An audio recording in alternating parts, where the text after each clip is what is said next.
All right, we're good. How's your weekend? Did you get up to anything good?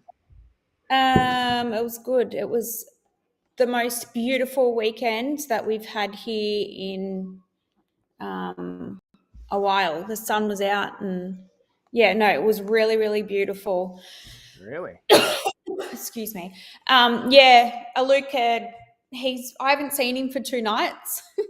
Where is he? he's been well, the first night he went on Saturday night, he went to his mates for a sleepover, Yeah. and then last night they ended up going to the caravan park for his same mate's birthday for tomorrow. So God. yeah. And I'm like, oh my God, you can't be away from mum and dad for 2 nights. And he's like, Mum, I'm fine. At least he's a good So enough kid. Let's face it, he's not Shannon, right? right. That's right. And I dropped his stuff off yesterday Uh, to the entrance of the caravan park, and he didn't even come out and say hello to me or anything. oh So I well, there you haven't. go. He's growing up. I Good know. morning, guys. You're catching the tail end of a bit of a chat conversation with me and Sis. Obviously, when we are on other sides of the world, we just try to slip in the time when we can. So we're going to be doing a podcast starting in 2 minutes, guys. So who have we got in here? We got like 15 people already in here this morning. So hello, Chris. How are you, mate? Lovely to have your company in here. Obviously, Kenny and Hazel are here every Sunday night doing their thing. Zachy Boy says, "My people." Oh, Zachy, I love the new caps there, mate. On the the new profile photo. We're gonna have to get your kids a cap. That's what we're gonna have to do. Marky Hunter, how are you, legend? Hope you're well. Morning, legends. I can't see who this is. I don't know if you can see it on the women's group, but yeah, that needs a restream activation. Tez, what is going on, legend? Hope you're well, buddy. Jamie's in here as well. Jennifer, what is going on? Still haven't got that profile photo changed, Jen. Come on, give us some real Jen. Hello, Claire. Good evening for you. Claire, I have noticed that you've been super, super consistent, Claire, so well done. Hello, Toddy. What's going on, mate? I hope you're well. Guys, we're going to get started on this episode in 1 minute, and I think it's going to be a cool little episode just to kind of reflect a little bit about how getting older leads to better transformations, at least in my opinion. So, are you kind of nearly ready to rock and roll, Carls? I am. Morning, guys. Say hello to everyone coming in. I haven't been on the podcast for a little bit, so I'm excited. Are you looking forward to getting down to the beach in your heavily pregnant bikini body? Well, I won't have to this year. I'll have my pool. So, oh, of course. Yeah. No, nice. Yeah. Very nice. Yeah. To anyone that's on the Central Coast, if you want to come around to Carly's house for a swim, feel free. All right, guys, let's get stuck in. Hello, Joe. How are you, mate? Good morning. I think we're good to go. All right, on the count of 5, 4, 3, 2, and 1. Welcome back to the Better Body Academy podcast. This is the podcast that you come to when you're sick of the dumb diets and unsustainable workout programs. And in today's episode, we have heavily increased the attractiveness of the viewing by bringing Coach Carly, my lovely sister, onto the podcast. Good morning, Carls. How are you? I'm really good, thank you. I'm really excited to be here. Yeah, good stuff. It's been a couple of months since we've done an episode together, and I thought, hey, you know what? Let's crank, let's jive. Guys, we're going to be talking a little bit today about how the older your transformation, rather, the older you get, the better your transformation is. But a couple of things that I just want to say at the start. Number one, I want to give a shout out to my boy, Matty Kong. Matty's been in our academy for close to 2 years, I would suggest. And yesterday, he completed his first ultra marathon, not just a regular marathon, an ultra marathon. That is around 50 kilometers, and he did it in under 6 hours. This guy is, a fella that, he's not like, he's so humble, and he's willing to listen and learn, and he's really started by focusing on his weight loss and following the plan, lost a ton of weight at the start, got rid of all the punginess, and now he's just like this absolute machine. So Matty, congratulations, brother. And hopefully, guys, I want to give you a little bit, secondly, of inspiration and let you know that according to my watch, 5597, I am about 4,500 steps away from making it exactly 1 year today of walking 10,000 steps a day. So I'm super proud of this, guys. And I think it's really, really important for you to know that our coaches are not only leading by example, but they're just teaching you what we actually do. So I'm super, super stoked to be bringing this up today, and I'll put a post up, not for any validation needed, but I do think it's important for you to know that the model that we follow in our own lives is exactly what we are doing. Do it ourselves, yeah. Mine's coming up a year on the 4th of On the December. 4th. So Okay, cool. Well, yeah, you're running it as well. So that's going to be good. So guys, let's get stuck into today. What we're going to do is have an open discussion about your transformation. And of course, we'd love you to comment along. So let's set the scenes. When I first started coaching, I needed to realize that I had to get to a point where I realized, like, I don't know what I'm doing.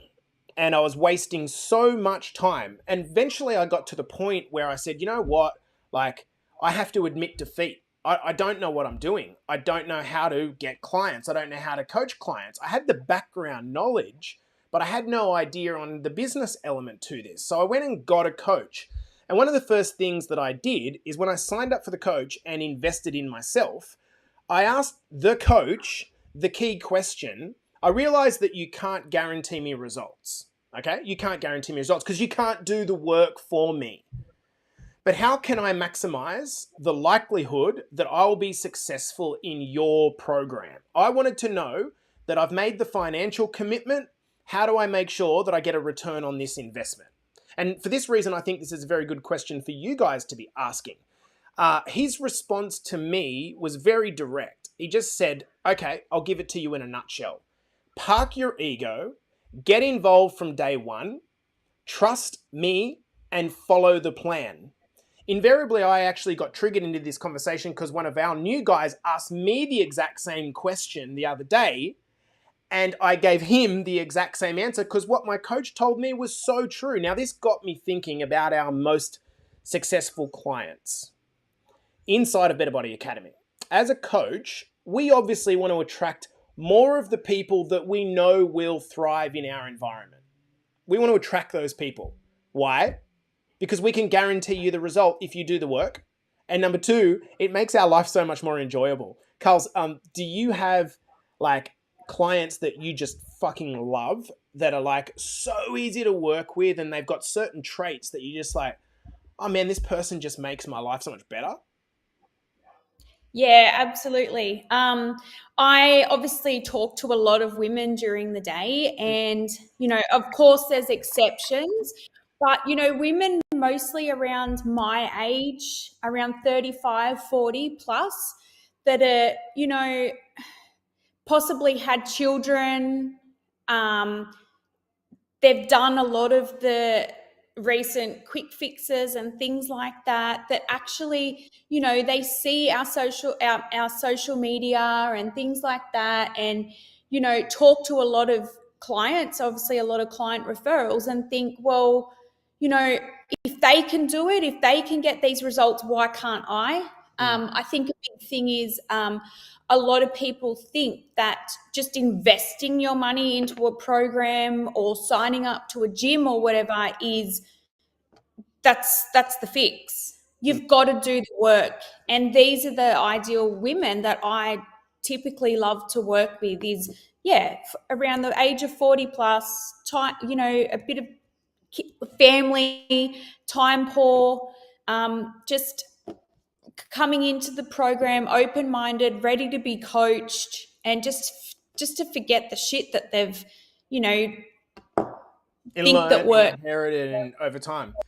Yeah, and I would say that mine certainly have the same, like my favorite clients have the same thing. Guys that are approaching or over their 40s, have kids, they're time poor, but they've kind of reached a point where what I say is that their should do's become must do's.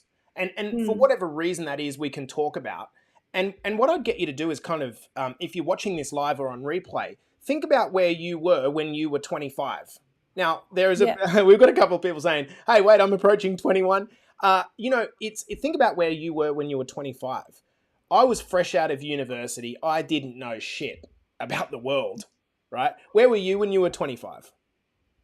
Yeah, so I always say I wish I knew what I knew now, 10, 15 years earlier, because I was doing just dumb things like, well, what I thought was, the smart thing, cutting calories way down, just smashing myself with cardio and going, why is Why is it nothing not working? changing? Yeah. Yeah. And I think the important thing is, guys, to the people that are in their 20s in our program, you are an exception to the rule because you have the maturity of someone older. Take someone like Zach Denham who's watching this. You've got the maturity of a mid 35-year-old guy, clearly in the way you approach, and anyone that listens to that podcast knows. But when we're 25, we just don't have the worldly experience to be able to grip a lot of the things that we're talking about here. Now, we know what our ideal client looks like. So what do you think causes our ideal client, so the let's just say the 40-year-old woman or man, to sit on the fence for so long? What do you think the reason is? Why do they procrastinate as they kind of, I want to do something, I don't necessarily, I'm not happy, I'm not feeling energetic, but why do they wait so long? Yeah, good question. I think a lot of women are quite skeptical that, there's just so much bullshit out there that they read into and see, like perhaps they've done it themselves or their girlfriends have done it or whatever, and it's just unsustainable and it's not enjoyable. So I think, and perhaps they've invested in coaching programs and things prior to the academy that just haven't worked for them. And I would say, sorry to cut in there, I would say that healthy skepticism is good. I think healthy skepticism, it's really good because it allows you to kind of ask, like put things through a shit filter basically, and that's really, really important. But I think a lot of people are skeptical they're skeptical to becoming a victim, and there's a difference. There is using your awareness to go, hang on, maybe this isn't a good option. Does it seem like it's sustainable? Versus nothing works, I'm stuck. And that's a completely different mindset. Yeah, going off that, actually, I had a conversation with a beautiful girl last week, and she said, to be honest, I'm quite skeptical. And I said, this is completely normal. That's okay. And she said, I might change my mind. And I'm like, no, I don't want to bring you into our program because I want you to be, comfortable, be willing to come in open-minded and believe in our process. So don't come in until you're ready. Yeah, I love that. And so I think they've got to have, I think an ideal, and to the user watching it live, right? You might be in the academy now and still not completely bought in, and that's completely reasonable. So this is why this podcast is inside the academy. So firstly, you've got to have confidence in the coach and the process, which is external to you. But I think what actually keeps most people, and let me know in the comments, the 20 people that are watching this live, I'm very, very interested. Actually, having confidence in a coach or a program or a process is one thing, but having confidence and belief in yourself, that's a completely different thing. For example, how am I going to fit it all in? Am I too far gone to turn it all around? What if I spend the money and don't actually do the thing? I think that the fear of failure, which is translated to this, guys, listen up, looking like a dick in front of your friends and then feeling like you're being judged and embarrassed. That is the most powerful force that stops people. Imagine that there was no judgment, from your friends or your family, no one to say, I told you you're useless, or I told you you're not going to be able to do it. If you took that away, would you take a punt at more things? I think you probably would. I think too, going into a transformation, you need to feel like you have support around you. And I think this becomes a bit of a roadblock for a lot of women. Perhaps, it might be their circle of friends, it might be their partner, their family. So I do think, going away from their comfort, their nest, and they feel like they're leaving their friends behind. Like they focus on what they perhaps think they have to give up. So, perhaps they're thinking to themselves, well, shit, I'm not going to be able to go out on social events anymore, and I've got to give up the drink, and I can't enjoy my wine and cheese platters and things like that. And they think that they've got to go all in and give up everything that, makes them thrive. And it's the complete opposite. The complete opposite. So we've got a couple of comments here. Terry says, for me, it was just the wrong mindset, thinking I couldn't do it. And Joe says, self-doubt. And Zach says, I'm not that age, but my personal experience is self-doubt, not believing that I can follow through, having tried everything I've already tried. So if you're like that, like Zach is at 27, how are you going to be at 40 when you've tried and tried and tried and tried and tried and you're still trying? And I think that's a really good point, Zach. So let's sort of turn to now, what do our most successful clients look like at the start? Now, the reason I'm asking this question is two reasons. There are a number of new clients in our academy. There are a number of people who are considering starting, and there are a number of people who have just started now. But also there's going to be a bunch of people who have started, they're maybe 5 to 10 weeks in, and they haven't got the results they want. And I think this is a good point of recalibration and just saying, you know what, I'm going to press reset. So Carly, at the outset, like the initial week or two, do you notice any immediate traits that the successful transformations have, or any behaviors that they do? Yep, they're straight in, they don't hesitate. They may be fearful, but they're ready to just go all in on themselves. When you ask this question, I immediately think of people like Emily, Michelle, Sam, Caroline over in the UK. These girls came straight into the academy and turned up to the workshops, the coachings. They got involved. They supported the women in the group. Do you think they were scared? Yeah, of course they would have been. Of course they would have been. Doing anything new is scary. But they realized the more involved they got in the group, posting their photos inside the group or whatever, they did it. And it would have been hard, I know myself, but once they did it, the support around them, they realized that, this group of women, they're so different. I'm actually supported. I feel encouraged, inspired by other women where, kind of we're all thinking the same thing. We're all so like-minded. And those girls really stand out to me. Just come in, follow the process, ask questions. Yes. Ask questions. Don't hide away and, struggle and wait for us to approach them and say, how are you going? Yeah, it's relatively simple. We know I think at the start, it's literally, it's like getting into momentum straight away. Like coming in with intention, getting into momentum straight away. When I think back to the coaching program, business coaching program that I was after, there is a goal set in that program that usually takes around 6 to 8 months to get to.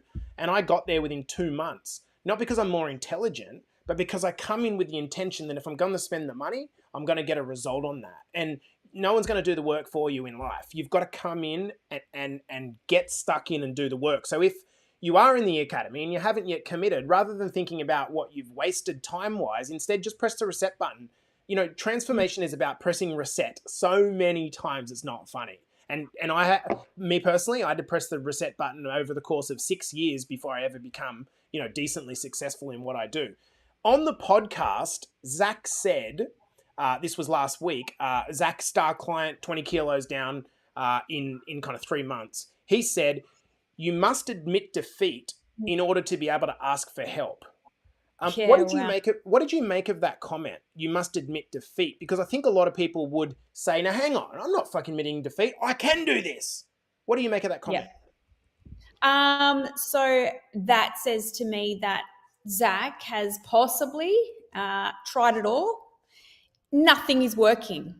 I need to do this. I need to come into this program open-minded, trust the process and follow the plan. I've done it all. Nothing's working for me.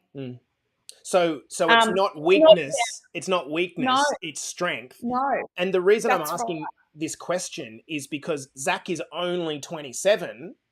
And when I ask you the next question, which is, what do you think changes between 20 and 40 to make a person more successful in their transformation? I would say one of the reasons is by the time you're 40, you've failed so many times that it's like, I'm out of fails. I don't know what to do. Like, what role do you think that plays in the successful women transformations that you've worked with? Is just like, literally, I am so sick of failing on my own, I'm willing to give anything a try.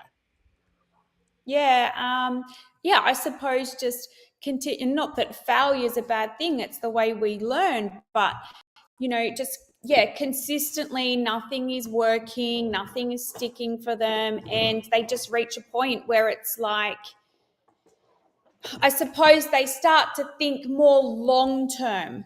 I want to be around for my family. I want to be able to keep up with my kids. And I suppose as we age, we get that little bit older, and I've been through it myself too. We have these periods where we feel like, as mums, as wives, as stay-at-home mums and things, we lose our identity. And and I think that really hits. That's quite harsh. It's quite hard for a woman to go through, and perhaps they just reach a point in their lives where they finally realize that they are just as important as their man. They are just as important as their kids. And in the converse, if I can say the same thing, in the converse, sometimes the man is just thought of as the breadwinner, or the guy that just goes and gets the money and comes home like a Energizer battery and is meant to just fucking, nothing changes and he doesn't get exhausted, and it's the same thing. So I think different outcomes but same message, which brings me to, I think, a high level difference between when we're 20 and when we're 40, and that is that the motivation for transformation is honestly very different. Now, there is exceptions to this rule. There's total exceptions to this rule. But I would say that when I was 20, I wanted to have a really good body so that I could go to the beach and hook up with girls when I had sex and took my shirt off and it felt good. And it's all, there's a level of like validation or trying to prove something. By the time you're 40, like, if you're walking around going, hey guys, look at my six pack, how good's this? Like, people are like, yeah, cool, man. Like, it's a good six pack, but fuck, like, that's not a popularity contest anymore. So what you said there is, it goes from being shallow, extrinsic motivations, external motivations, to deeper, intrinsic motivations, being around longer for the family, better role modeling for the kids. Because if you fuck your own life up, okay, fair enough. But when you start to realize that you're having an impact on the kids that you brought into the world, like, that gets you to kind of question integrity, right?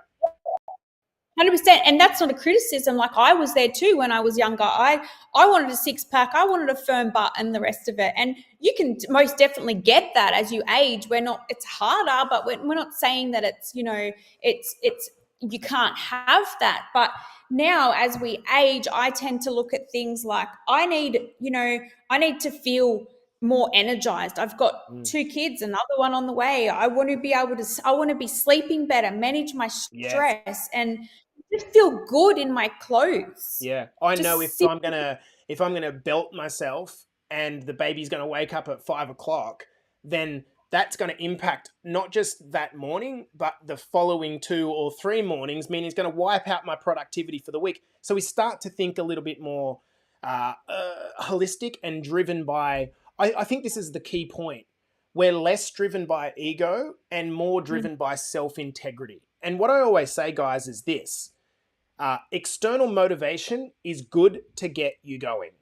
It's good to get you going. It is. Having a goal, I want to lose 10 kilos or want to do this for this thing, that's good to get you going, but it's rarely enough to keep you going long term. What has to happen is there has to be some move to an intrinsic motivation that holds you accountable. And we see this actually with people that are drug addicts in getting clean. When they want to do it for everyone else, the facilitators of the programs always know that that person is going to end up dropping off. But when the person comes into rehab and says, I need to get my shit in order first and foremost for me, driven by their own self-love, and integrity as a person. I don't want to drift off and just be forgotten on the earth anymore. That's the person that the facilitator knows is always going to change.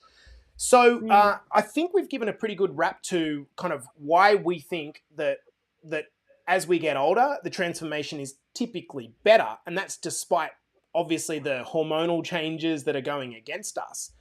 The one thing that I wanted to finish this episode on was, so we have women and men that come into our academy that are over 40, but their transformation doesn't go as planned. Okay? So there are exceptions to that rule. Why do you think, or what do you observe that is the challenge there? Like, what do you see happening? Is there common traits? I think it comes a lot down to mindset. They're so stuck in their ways, and perhaps, you know, adopt this victim mentality. And they just think, like, they just look at it like it's just all too hard, when really we're giving such a simple plan. It's not, you know, it's not hard. Just to the advice that we give. This is why you see, you know, the women, the more successful clients in our academy winning, because it's just, they're just following a simple process. So I think the struggle is, you know, they're so fixated on it's all too hard. It's all too hard. Do you think that's to do with, like, let's say that you're 30, 40 kilos over where you want to be. Is that because, is it all too hard and overwhelming because when you're at the bottom of Mount Everest and you're looking at the whole mountain at once, you're sitting there going how can I think that's part of the problem. So the quality, the value of the program that you are in, guys, is not how much stuff you get.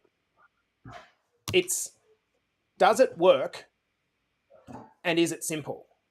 And we've gone through refinements of our program to try to make it simpler. And right now, if you are following the trifecta, you follow that trifecta over and over and over again, and you have a weight loss goal, the weight will come off. It's as simple as that. It's simple as that. Now, the response from a lot... You go.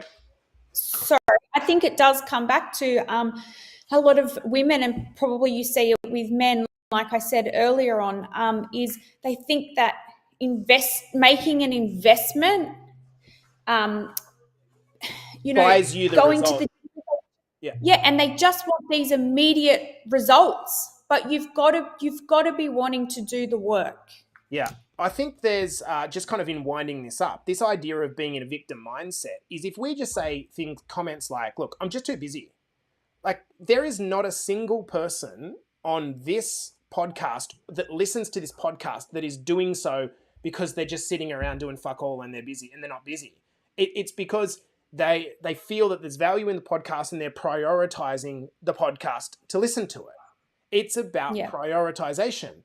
And if for you, and it's not for us to judge, if for you your health's not the priority at the moment, that's fine. That's not the but just saying this idea repeatedly about, I'm too busy, I have no time, what we're actually doing is looking at the entire mountain and saying, you know what, it's just too hard. And we're exonerating ourselves from responsibility. The second thing that I see is the repetition of negative language into existence. I had a bad week, I'm stuck, I had a bad day. Those could be facts. They're facts. Okay, great. You had a bad day. So, get up. It's like, I had a bad day, I had a bad day, I had a bad day. The past, because once you've had the bad days in the past, should really be no indication of where you go today or tomorrow. But I had a bad day. It's reset like, it's resetting again and over again. Yeah, we've got to stop affirming our failures and looking for these quick fixes. Do you have any final thoughts that you kind of wanted to add before we wind this episode up? Well, anyone that's, you know, possibly sitting on the fence, look, time's just passing you by. You've got to be willing to come in and, you know, trust your coaches and follow the plan. You know, we can give you the tools. We can't do the work for you. We've got enough proof. We know it works. But, you know, you've got to be willing to, you know, it's 50-50. You can't come in and just think, making an investment is going to do it. So 100%. And I think if we can all open our minds up to the idea that if, like you said at the outset, if he can do it or she can do it, why can't I? Maybe your journey is longer. Maybe your journey is harder. We're not suggesting that there's no differences between start points. But literally, if you're sick of thinking, like, why isn't it not working for me?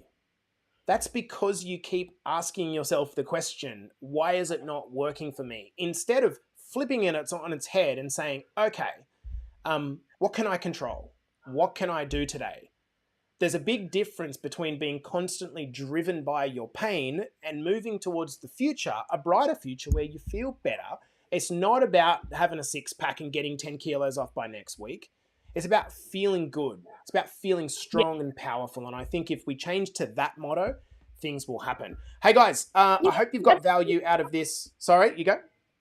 To add one more thing is I just want more women to realize that you're not just mum. You're not just a slave to your house. And, you know, you matter. You are important. Yeah, that's beautiful. I love that. I now echo that sentiment. Guys, this has been the Better Body Academy podcast with Coach Carly and Jace here to start your Monday mornings or finish off your weekends. I hope you've had a beautiful weekend and you're coming into this week ready to rock and roll. Remember, guys, I'm super worried that we're going to end up with 70 or 80 people doing 300,000 steps and we're not going to be able to donate $2,000 to the Sydney Children's Hospital. So please, guys, remember, stomp timber. We've got a target. Let's get after it. Let's not try to, you know, oh no, we need 10 more people to do 300,000 steps in 2 seconds. Let's get stuck into it, guys. We'll see you in the next episode and, of course, throughout the week inside BBA. Thanks, Carls. Bye, guys.